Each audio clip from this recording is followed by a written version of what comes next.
This section aims to teach grammar. Grammar is the structure of language. We all use it, but how much do we know about it? To illustrate the importance of grammar, we must turn to a panda possessing a very poorly punctuated wildlife manual. A panda walks into a bar. He orders a sandwich, eats it, then draws a gun and fires 2 shots into the air. "Why are you behaving in this strange, unpanda-like fashion?" asks the confused waiter as the panda walks towards the exit. The panda produces a badly punctuated wildlife manual and tosses it over his shoulder. "I'm a panda," he says at the door. "Look it up."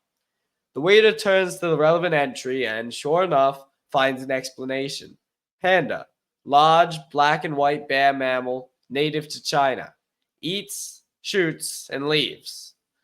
The guide meant to say that pandas eat, shoots, and leaves, enjoying a delicious vegetarian diet, not that it is in pandas' intrinsic nature to terrorize restaurant establishments. However, since there was a comma between eats and shoots, the panda read this as an ordered list rather than that which is eaten. So he doesn't know what to eat unless they have shoots and leaves sandwiches, and then signals an intended confrontation at the bar based on what he read in this manual. This is strange and unpanda-like indeed, but it all started with bad grammar. This silly example shows the importance of punctuation and grammar more generally. So why should you study grammar? Christopher Langan says language is the most general system of communication, the most general structure, more so than even math, science, or logic. Most people just believe it to be imprecise because they use it poorly. So this is why grammar was the first subject taught in ancient Greece and is considered the key to all the other liberal arts. Without language rules, how are you supposed to understand anything else? It wouldn't even be intelligible to you. And so, have you ever wondered why some words have a specific meaning while others are just random sounds? This is where the concept of a term comes in. It's what distinguishes a word like angle from the former is a term, it has a valid meaning in English, whereas the latter is just babble. The world of terms and grammar is a vibrant tapestry encompassing a broad spectrum of descriptions, from words that paint vivid pictures of objects called nouns and substances to those that bring actions to life, like verbs, and even those that quantify relationships. Each term adds a unique hue to the language canvas. So every word in English is a term, but what are the kinds of terms? In English, there are 8 terms called parts of speech: nouns, adjectives, verbs, adverbs, interjections, pronouns, conjunctions, and prepositions. So let's dive into the world of nouns, shall we? More than half of the words in the Oxford English Dictionary are nouns, and nouns form the most significant part of the average English speaker's vocabulary. A noun is a term that represents a person, a place, a thing, or an idea. It's like a label that we use to identify something. There are 2 kinds of nouns: proper nouns and common nouns. Proper nouns are usually capitalized. They're the names of specific things like Tommy, Asia, or Coca-Cola. It's not any Asia. There's a specific one continent that's called that. Same thing with Tommy is referring to one person. Coca-Cola is referring to a brand, not soda in general. On the other hand, common nouns are more general, like men or just soda, and these are usually not capitalized. They start with a lowercase letter. So you can think of them as the everyday words that we use. A noun stands for an object, either concrete, like a cactus, or abstract, like the idea of freedom. Either way, they tend to denote things in the abstract because even the term cactus, which is a concrete noun, you can kick it, you can kick cactus, you can't kick freedom, does not denote any particular cactus, but rather the form or idea of cactuses. I don't know if this makes sense, but like it's like some qualities are intrinsic to all cactuses and can be listed in general definition that defines every cactus more or less. And when we say that term cactus, we're referring to that general definition: a succulent plant with a thick, fleshy stem that typically bears spines, lacks leaves, and has brilliantly colored flowers. A noun allows us to think about the world in terms of objective entities with separate existence from one another. Therefore, nouns are the most basic element of human language and thinking. A noun describes what an object is, whereas a verb describes what an object does. Some examples of words in a sentence are Harry and Leia going skiing. The cactus hurt me to hurt, or the tree is growing. In each of these, the verb is that which connects the subject and that which it does. A verb is always written in the infinitive form when we're talking about it abstractly, which is the action of doing itself, not being done or doing. It is usually written as to blank. Examples include to go, to be, to grow. This is the infinitive form of a verb. So in the sentence, John drives his motorcycle, the verb in that sentence is to drive, which refers to and connects the relationship between John and his motorcycle. So every subject has a sentence, usually a noun, and a predicate, usually a verb and its subject. Language is all about action. The term that describes an action is a verb. An action must be done by a person, place, thing, or idea. Therefore, verbs are the actions of nouns, or we'll later get into pronouns. In English, to be is a verb. So am, is, was, etc. are actions that connect a subject and its object. They're conjugated differently depending on the noun that precedes them. Whether referring to something in the past, present, or future, some examples are Tommy tries to juggle, Harry drunk Coca-Cola. Coca-Cola is a soft drink. I am Jim. Mark skis professionally, etc. So all of these are verbs in different tenses. And the verb comes in three general tenses: past, present, and future. So the past would be like from Edgar Allan Poe, while I nodded, nearly napping, suddenly there came a tapping. So came and nodded are past tense verbs. A present would be like in Romeo and Juliet, where it's like, but soft, what light through yonder window breaks, so that the light is breaking through the window now. It's breaks. In the future would be like, will I have grown up by Friday night? It's something that something referring to a future thing that hasn't yet happened. So there's a negative form of every verb phrase. So I will help negates to I will not help. I go negates to I am not going. I like negates to I do not like, and so forth. In spoken English, negatives are usually contractions. So do and not becomes don't. Can and not becomes can't. And will and not becomes won't. An adjective is a qualifier that attributes a quality to another word. That's not just a motorcycle. That's a rad motorcycle. That's not just a tree. That's a tall ass tree. In this context, rad and tall ass modify the nouns motorcycle and tree, respectively. Adjectives give character to language. Yes, that's a man, sure. But is he upright, honest, evil, sadistic? Is he tall, short, or vindictive? Is the food tasty, disgusting, splendid, or downright? Adjectives come with superlatives, meaning they can be modified to be more or less intense. Is she very pretty, fairly mean, the most friendly? Am I fair, fairer than others, or the fairest of them all?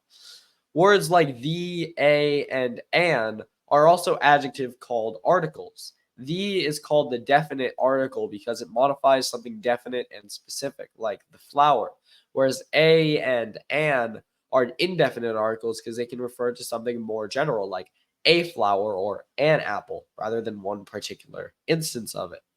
So a pronoun is a term that takes the place of a noun. Instead of saying John gets on John's motorcycle and then John rides John's motorcycle, I can say John gets on his motorcycle and then he rides it.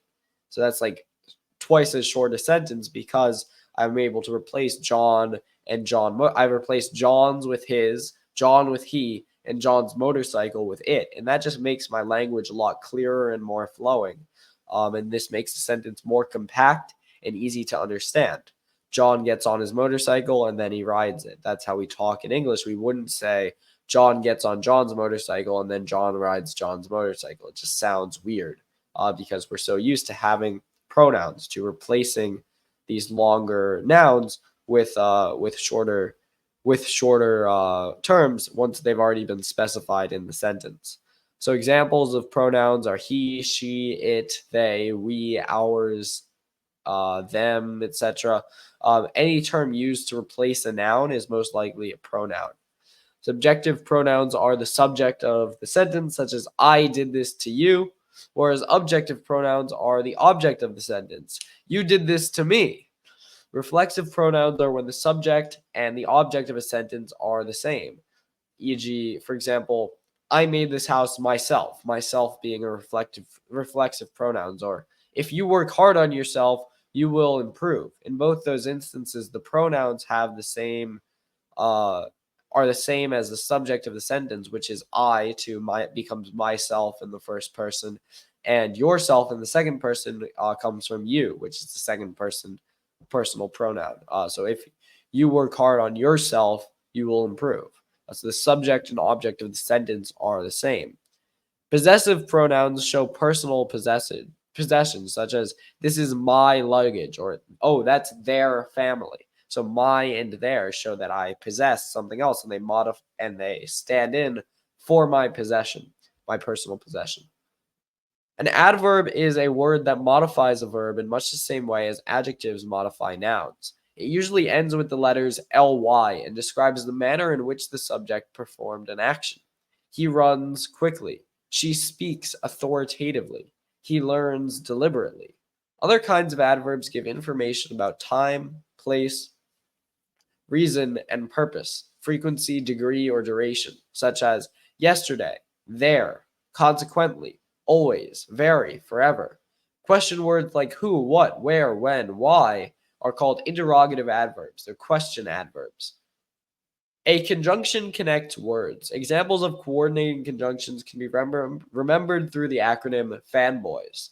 For, and, nor, but, or, yet, so. Like, he stands for nothing. Nothing is that for which he stands. Or, I like neither apples nor oranges, nor they're indicating my negative feeling about apples and oranges as well. So it's conjuncting, it's joining together two parts of a sentence and logically relating them.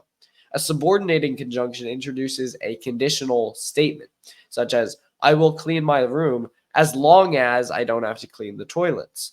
Both parts of the sentence, I will clean my room and I don't have to clean the toilets, are logically related by the subordinating conjunction as long as. Common examples are although, because, until, unless, etc.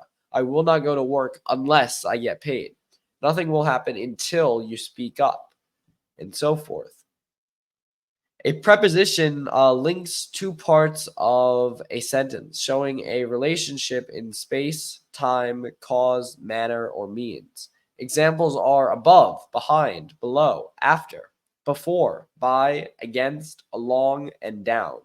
An interjection is an exclamation, which literally means break between, inter, between, and jection, break, usually made as an interruption or aside. Some examples of interjections include hurrah, wow, good grief, oh no, and whoops. So all of those things are interjections. So now that we've gone through these 8 parts of speech, we can put this into a little bit of practice with a poem by William Blake called Jerusalem. I already have it written out, but we're just going to go and explain why each of these words, which part of speech it is. So it says, I will not cease from mental flight, nor shall my sword sleep in my hand, till we have built Jerusalem in England's green and pleasant land. So I is a pronoun because it's replacing the speaker. It's referring to the speaker of the poem. Will is a verb. It's the future tense of to be or to do. So he's not going to. And not is an adverb that modifies will. So that makes it a negative phrase. So he is not to do. The speaker of the poem is not going to cease, which is another verb, to cease. From, which is which is a preposition. Mental fight, so that's an adjective and a noun. So I will not cease from mental fight. Nor is one of our coordinating conjunctions. Remember, fanboys, for and nor, but yet. For and nor, but, or yet so. So that's one of our 7 coordinating conjunctions. Nor shall, again, the to do, shall is a form of that. So nor shall my, pronoun, sword, noun, sleep, verb, in, preposition, my, which is a possessive adjectives, sword, which is a noun, it's a person, place, thing, or idea, sleep, which is a verb, to sleep, in, so in my hand, adjective, noun, till, until, is actually a preposition, we, is a pronoun, have is a verb, or have built together is a verb phrase, Jerusalem is a noun, in, in is always a preposition because it's referring to a relationship, either logically or in physical containment. England's, which is a noun, a possessive noun actually. England's green, adjective, and conjunction. Remember, that's another one of our coordinating conjunctions, for and nor, but, or yet so. Pleasant land, adjective, noun. So this we can, once you know these 8 parts of speech, you can go through every single word in the sentence and see how they logically relate to one another, and then you're going to get the first part of this general structure. So in the next installments, we'll learn about actually analyzing different parts of a sentence, and we'll get this to 4 different levels by which you can interpret and understand the structure of any given sentence. But for now, thank you. God bless. Take care.